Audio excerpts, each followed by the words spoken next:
ਪਾਠ 14 ਮੁਗਲ ਸਾਮਰਾਜ 1605 ਈਸਵੀ ਵਿੱਚ ਅਕਬਰ ਦੀ ਮੌਤ ਪਿੱਛੋਂ ਉਸ ਦਾ ਪੁੱਤਰ ਜਹਾਂਗੀਰ ਮੁਗਲ ਰਾਜਗੱਦੀ ਉੱਤੇ ਬੈਠਿਆ ਸੀ। ਉਸਨੇ 1605 ਤੋਂ ਲੈ ਕੇ 1627 ਈਸਵੀ ਤੱਕ ਰਾਜ ਕੀਤਾ। 1613 ਈਸਵੀ ਵਿੱਚ ਉਸਨੇ ਮੇਵਾੜ ਦੇ ਸ਼ਾਸਕ ਰਾਣਾ ਅਮਰ ਸਿੰਘ ਨੂੰ ਹਰਾਇਆ ਸੀ, ਪਰੰਤੂ ਉਸਨੇ ਅਮਰ ਸਿੰਘ ਨੂੰ ਉਸਦੇ ਇਲਾਕਿਆਂ 'ਤੇ ਰਾਜ ਕਰਨ ਦਾ ਅਧਿਕਾਰ ਇਸ ਸ਼ਰਤ 'ਤੇ ਦਿੱਤਾ ਕਿ ਉਹ ਮੁਗਲ ਬਾਦਸ਼ਾਹ ਪ੍ਰਤੀ ਵਫਾਦਾਰ ਰਹੇਗਾ। 1620 ਈਸਵੀ ਵਿੱਚ ਜਹਾਂਗੀਰ ਨੇ ਕਾਂਗੜੇ ਉੱਤੇ ਵੀ ਜਿੱਤ ਪ੍ਰਾਪਤ ਕਰ ਲਈ ਸੀ।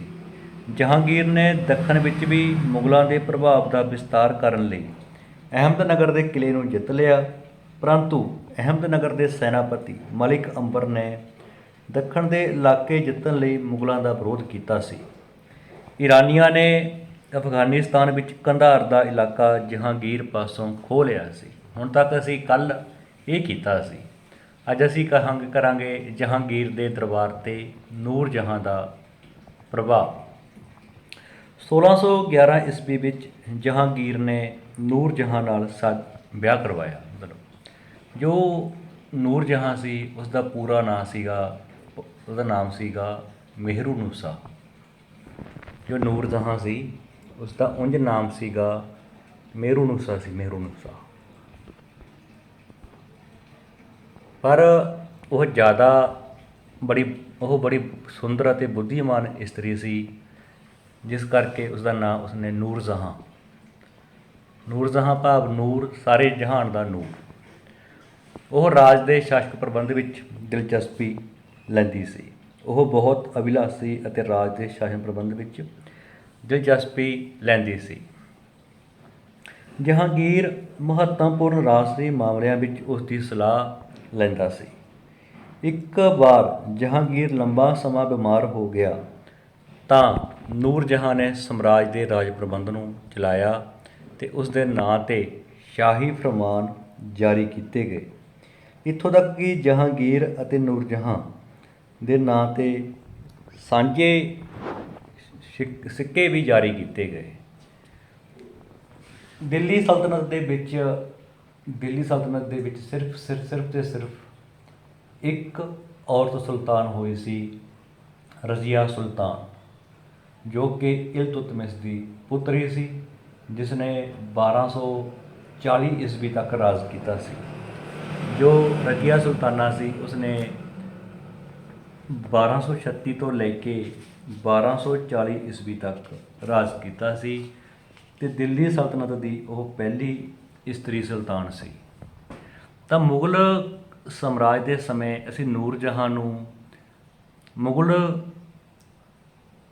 ਸ਼ਾਸਕ ਤਾਂ ਨਹੀਂ ਕਹਿ ਸਕਦੇ, ਕਿਉਂਕਿ ਉਸ ਸਮੇਂ ਜੋ ਮੁਗਲ ਸ਼ਾਸਕ ਸੀ ਉਹ ਸੀਗਾ ਜਹਾਂਗੀਰ। ਪਰ ਜਹਾਂਗੀਰ ਦੇ ਦਰਬਾਰ ਉੱਤੇ ਜੋ ਸਾਰਾ ਪ੍ਰਭਾਵ ਸੀ ਉਹ ਨੂਰ ਜਹਾਂ ਦਾ ਸੀ। ਨੂਰ ਜਹਾਂ ਨੇ ਹੀ ਜੋ ਪਦਵੀਆਂ ਸਨ ਆਪਣੀ ਮਰਜ਼ੀ ਨਾਲ ਦਿੱਤੀਆਂ ਸਨ ਅਤੇ ਇਸਨੇ ਆਪਣੇ ਪਰਿਵਾਰ, ਆਪਣੇ ਭਰਾ, ਆਪਣੇ ਪਿਤਾ ਨੂੰ ਵੀ ਵਧੀਆ ਅਹੁਦਿਆਂ 'ਤੇ ਲਿਆਂਦਾ ਸੀ। ਤਾਂ ਨੂਰ ਜਹਾਂ ਦਾ ਬਹੁਤ ਪ੍ਰਭਾਵ ਰਿਹਾ।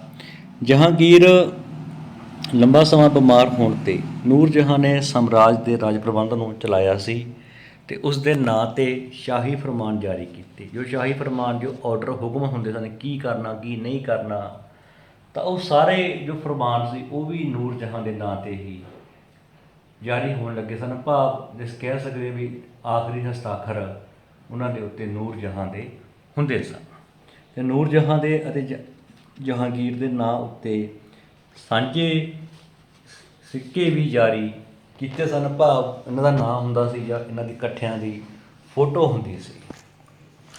ਜੇਕਰ ਤੁਹਾਨੂੰ ਕਦੇ ਕੁਐਸਚਨ ਆ ਜਾਏ ਕਿ ਦਿੱਲੀ ਸਲਤਨਤ ਦੀ ਪਹਿਲੀ ਸ਼ਾਸਕ ਕੌਣ ਸੀਗੀ, ਤਾਂ ਉਹ ਸੀਗੀ ਪਹਿਲੀ ਔਰਤ, ਤਾਂ ਉਹ ਸੀਗੀ ਰਜ਼ੀਆ ਸੁਲਤਾਨਾ। ਅਤੇ ਮੁਗਲ ਸਾਮਰਾਜ ਦੇ ਵਿੱਚ ਸਭ ਤੋਂ ਵੱਧ ਪ੍ਰਭਾਵ ਰਿਹਾ ਤਾਂ ਉਹ ਸੀਗਾ ਨੂਰ ਜਹਾਂ ਦਾ, ਜਿਸ ਦਾ ਪ੍ਰਭਾਵ ਰਿਹਾ ਸੀਗਾ ਜਹਾਂਗੀਰ ਦੇ ਸਮੇਂ। ਜੋ ਜਹਾਂਗੀਰ ਦੀ ਉਹ ਪਤਨੀ ਸੀ ਤਾਂ ਕਰਕੇ ਉਸ ਦਾ ਪ੍ਰਭਾਵ ਜ਼ਿਆਦਾ ਸੀ। ਤਾਂ ਇਹ ਮੁਗਲ ਸਾਮਰਾਜ ਦੇ ਵਿੱਚ ਨੂਰ ਜਹਾਂ ਇੱਕ ਅਹਿਮ ਸ਼ਖਸੀਅਤ ਸੀ, ਜਿਸ ਦਾ ਰਾਜ ਦਰਬਾਰ ਉੱਤੇ ਪ੍ਰਭਾਵ ਰਿਹਾ। ਤਾਂ ਖਾਲਿਸਤਾਨ ਭਰੋ 1611 ਈਸਵੀ ਵਿੱਚ ਜਹਾਂਗੀਰ ਨੇ ਨੂਰ ਜਹਾਂ ਨਾਲ ਸ਼ਾਦੀ ਕਰਵਾਈ 1611। ਤਾਂ ਇੱਥੇ ਆਵੇਗਾ 1611। ਨੂਰ ਜਹਾਂ ਬੜੀ ਸੁੰਦਰ ਅਤੇ ਬੁੱਧੀਮਾਨ ਇਸਤਰੀ ਸੀ। ਇਹ ਦੂਜੀ ਖਾਲਿਸਤਾਨ ਦੇ ਵਿੱਚ ਆ ਜਾਏਗਾ। ਨੂਰ ਜਹਾਂ ਬੜੀ ਸੁੰਦਰ, ਪਹਿਲੀ 'ਚ ਬੜੀ ਸੁੰਦਰ ਆ ਜਾਏਗਾ। ਬੁੱਧੀਮਾਨ ਇੱਥੇ ਆ ਜਾਏਗਾ। ਨੂਰ ਜਹਾਂ ਬੜੀ ਸੁੰਦਰ ਅਤੇ ਬੁੱਧੀਮਾਨ ਇਸਤਰੀ ਸੀ। ਅਤੇ ਜੋ ਪਹਿਲੀ ਖਾਲਿਸਤਾਨ ਉਸ ਦੇ ਵਿੱਚ ਆ ਜਾਏਗਾ 1611। 1611 ਈਸਵੀ ਦੇ ਵਿੱਚ ਉਸਨੇ ਵਿਆਹ ਕਰਾਇਆ ਸੀਗਾ ਨੂਰ ਜਹਾਂ ਦੇ ਨਾਲ। ਤਾਂ ਇਸ ਤੋਂ ਅੱਗੇ ਸਾਡੇ ਸਹੀ ਗਲਤ। ਨੂਰ ਜਹਾਂ ਰਾਸ਼ਟਰੀ ਮਾਮਲਿਆਂ ਵਿੱਚ ਰੁਚੀ ਨਹੀਂ ਰੱਖਦੀ ਸੀ। ਤਾਂ ਗਲਤ ਹੈ, ਰੱਖਦੀ ਸੀ, ਪੂਰਾ ਪ੍ਰਭਾਵ ਸੀ ਉਸਦਾ। ਜਹਾਂਗੀਰ ਨੂਰ ਜਹਾਂ ਵੱਲੋਂ ਮਾਮਲਿਆਂ ਵਿੱਚ ਦਾਖਲ ਦੇਣੀ ਪਸੰਦ ਨਹੀਂ ਕਰਦਾ ਸੀ, ਇਹ ਵੀ ਗਲਤ ਹੈ। ਹਰ ਕੰਮ ਉਸਦੇ ਇਸ਼ਾਰੇ ਉੱਤੇ ਹੀ ਹੁੰਦਾ ਸੀ। ਜਹਾਂਗੀਰ ਦਾ ਲੰਬਾ ਸਮਾਂ ਬਿਮਾਰ ਹੋਣ 'ਤੇ ਨੂਰ ਜਹਾਂ ਦੇ ਨਾਂ 'ਤੇ ਹੀ ਸ਼ਾਹੀ ਫਰਮਾਨ ਜਾਰੀ ਕੀਤੇ ਗਏ, ਇਹ ਬਿਲਕੁਲ ਸਹੀ ਹੈ। ਤਾਂ ਪਹਿਲਾ ਗਲਤ ਹੈ, ਦੂਜਾ ਗਲਤ ਹੈ ਅਤੇ ਤੀਜਾ ਸਹੀ ਹੈ। ਤਾਂ ਇੱਥੇ ਆਵੇਗਾ 1611। 1611 ਈਸਵੀ। ਤਾਂ ਪਹਿਲੀ ਖਾਲਿਸਤਾਨ 'ਚ ਆਵੇਗਾ 1611। ਤਾਂ ਦੂਜੀ 'ਚ ਆਵੇਗਾ ਸੁੰਦਰ ਅਤੇ ਬੁੱਧੀਮਾਨ ਇਸਤਰੀ। ਸੁੰਦਰ ਅਤੇ ਬੁੱਧੀਮਾਨ ਇਸਤਰੀ। ਤਾਂ ਪਹਿਲੀ ਖਾਲਿਸਤਾਨ 'ਚ ਆਵੇਗਾ 1611। ਅਤੇ ਦੂਜੀ 'ਚ ਪੂਰੀ ਜੋ ਹੈ ਦੂਜੀ ਖਾਲਿਸਤਾਨ ਦੇ ਵਿੱਚ ਇਹ ਬਣਦੀ ਆ। ਸਾਡੀ ਅੱਗੇ ਇਹੀ ਸਾਡਾ ਕੰਮ ਆ ਗਿਆ ਅੱਗੇ ਇੰਗਲਿਸ਼ ਮੀਡੀਅਮ 'ਚ। ਤਾਂ ਤੁਹਾਡਾ ਪਹਿਲੀ ਖਾਲਿਸਤਾਨ ਹੈ ਉਸ ਦੇ ਵਿੱਚ ਆ ਜਾਏਗਾ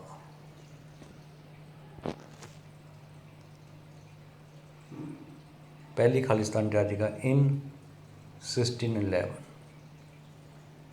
ਨੂਰ ਜਹਾਂ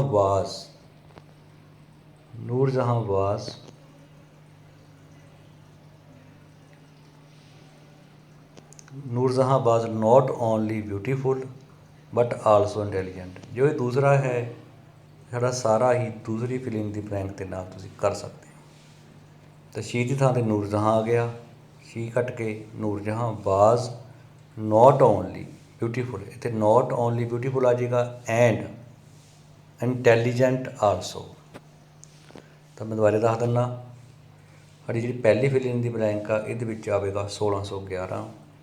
ਅਤੇ ਦੂਜੀ ਵਿੱਚ ਆ ਜਾਏਗਾ, ਪਹਿਲਾਂ ਤਾਂ ਆ ਜਾਏਗਾ ਵਾਜ਼ ਨੋਟ ਓਨਲੀ ਬਿਊਟੀਫੁਲ, ਪਹਿਲੀ 'ਚ ਇੱਥੇ ਭਰ ਦਾਂਗੇ। ਦੂਜੀ 'ਚ ਆ ਜਾਏਗਾ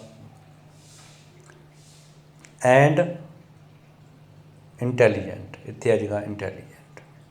ਇਸ ਤਰ੍ਹਾਂ ਅਸੀਂ ਨੇ ਪਹਿਲਾ ਅਤੇ ਦੂਜਾ ਜੋ ਫਿਲਿੰਗ ਦੀ ਬਲੈਂਕ ਨੇ ਉਹ ਕੀਤੇ ਹਨ। ਪਹਿਲੇ ਵਿੱਚ ਆਵੇਗਾ 1611 ਅਤੇ ਦੂਜੀ ਦੇ ਪਹਿਲੇ ਵਿੱਚ ਨੋਟ ਓਨਲੀ ਬਿਊਟੀਫੁਲ। ਅਤੇ ਦੂਜੀ 'ਚ ਚਾਹੇ ਤੁਸੀਂ ਆ ਵੀ ਨਾ ਲਿਖੋ, ਮੈਂ ਇੱਕ ਵਾਰ ਫਿਰ ਦੱਸਦਾ। ਸਾਡੀ ਪਹਿਲੀ ਹੈ ਉਸ ਦੇ ਵਿੱਚ ਤਾਂ ਆ ਜਾਏਗਾ 1611।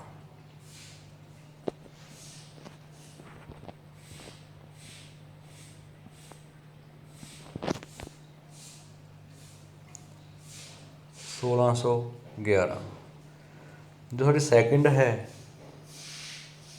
ਇੱਥੇ ਅਸੀਂ ਭਰ ਸਕਦੇ ਜੋ ਪਹਿਲੀ ਆ, ਇੱਥੇ ਅਸੀਂ ਭਰਾਂਗੇ ਬਿਊਟੀਫੁਲ।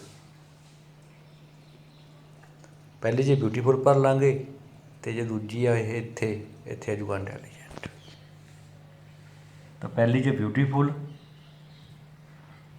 ਅਤੇ ਸੈਕਿੰਡ 'ਚ ਇੰਟੈਲੀਜੈਂਟ ਦੇਖ ਕੇ ਕਰ ਸਕਦੇ ਹੋ। ਇਸ ਤੋਂ ਅੱਗੇ ਸਾਡੇ ਆ ਗਏ ਟਰੂ ਫਾਲਸ।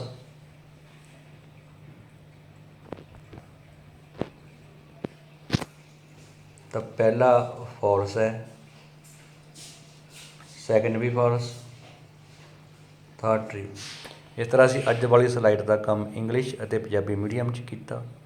ਜੇਕਰ ਕਿਸੇ ਵਿਦਿਆਰਥੀ ਦਾ ਅਗਸਤ ਮਹੀਨੇ ਤੱਕ ਦਾ ਕੋਈ ਵੀ ਲੈਸਨ ਰਹਿੰਦਾ ਹੈ ਕਰਨ ਵਾਲਾ ਤਾਂ ਉਸ ਚੈਨਲ ਦੀ ਪਲੇਲਿਸਟ ਵਿੱਚ ਜਾ ਕੇ ਆਪਣਾ ਉਹ ਕੰਮ ਅੰਗਰੇਜ਼ੀ ਅਤੇ ਪੰਜਾਬੀ ਮੀਡੀਅਮ 'ਚ ਕਰ ਸਕਦੇ ਹਨ। ਧੰਨਵਾਦ।